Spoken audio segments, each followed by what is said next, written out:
Our brains are wired in a way that we don't want to think about things that are inconvenient. Rather, our mind pushes those thoughts away as far as possible, as long as possible. Afterlife is one of those. The way mind does it, I'd like to call it an eternal trap. So let's just have a look at how this trap works. First of all, we all like to have some contingency arguments, some backup arguments. If afterlife happens, how would we defend ourselves in front of God? We might have planned to play victim. We might have planned to play dumb. We might have planned to play unaware, or we might have tried to secure moral high ground against God, to try to outsmart Him on the Day of Judgment in some way. And all those backup arguments are there because we already have thought about afterlife and the risk of it. But the problem is that we do not think about the validity or the strength of those backup arguments with open mind. We do not do this because we think that the probability of that event occurring is remote. And we do not evaluate the probability of that event occurring seriously because we think we have backup arguments. So it's more like a circular support system. We do not assess the probability or plausibility of the event seriously because we think we have backup arguments, and we do not assess the strength of our backup arguments, because we think the probability is low. In this video, I'll try to share with you 3 analytical tools that will help you avoid that internal trap which people have been falling into for ages. Number 1, what if analysis. Now this is an interesting one. Think you have actually been raised up on the Day of Judgment and you are facing God, and God is holding you accountable. Now think of all the argument that you might have in your head, and try to think of throwing it on God, and try to think of it objectively how plausible they would be in that situation. For example, you might say that I did not know, God, that you would raise me up. So would God say that I didn't know, my bad, I didn't think it's true, I didn't know that you won't think that way?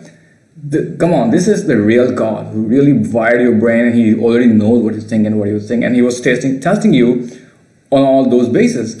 Or what if you say that I was associated with Moses, Jesus, or Muhammad, and therefore I should go to heaven irrespective of my deeds? Oh, I forgot, you are exempt from the test of real goodness. Here's your free pass, go to the heaven, enter my paradise forever. Or would the real God say something like, the life was a test, I know you inside out, I know your every thought. I know who darkened their hearts and who purified themselves.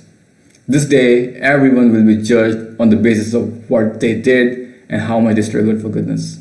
Possibly a lot of arguments that we hold very dear are actually baseless in a real what if analysis scenario. Eventually, in this scenario, if you realize finally that any of your false sense of superiority would not work on that day, you might say something like, God, it's not my fault. If you had appeared, I would have believed. Would the real God say, all right, let me just recreate the entire universe again so that I may appear and you may believe? Or would God say, of course I know you would have believed, and so would all the dishonest and dark-hearted people would have believed, and there would be no criteria for testing between good and bad. God knows you. God knows where your bias is. God knows what you're doing, what you show and what you hide. So just simply don't presume that the arguments that work for humans will also work for God.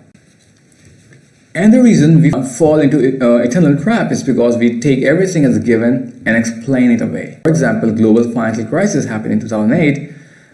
We try to make it sound more predictable than it was. Similarly, a lot of outcomes of political and social and economic events that we fail to predict accurately, eventually we try to make explanations as to why this was the only outcome that could have come from those events, why it was not the case.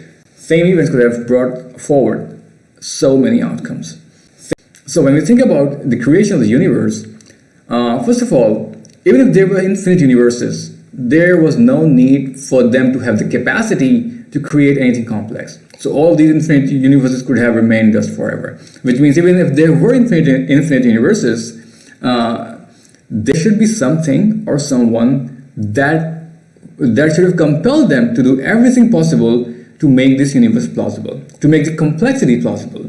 But the story doesn't end here. Even if the complexity is plausible, we could have existed in a universe without consciousness. Now, because consciousness is a given, we think that this was always meant to be. But the reality is that an entirely material universe could have existed where people like me and you, with exact same names would have existed and would have done exactly what we are doing, but still we would not have any consciousness, just like robots. We could have lived a life without even knowing it. Why do we even have a consciousness? Similarly, the creation could have evolved in a way that we would have been amoral creatures. The environment was designed or changing in a way that morality was not a subject matter at all. Why does it hit so seriously in the way it does? So just because it is, it doesn't mean it has to. It had to be. And all these things point out towards a bigger meaning of life. And to assume that for God's size matters because we are small, we are morally not relevant, is like a silly thought to me. Finally, the expected value analysis.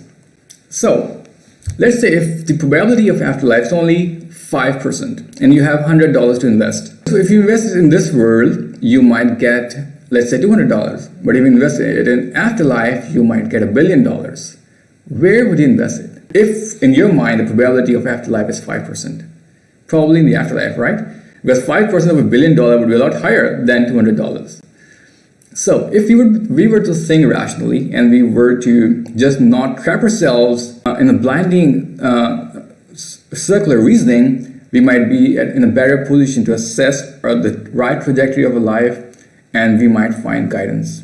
Thanks for watching.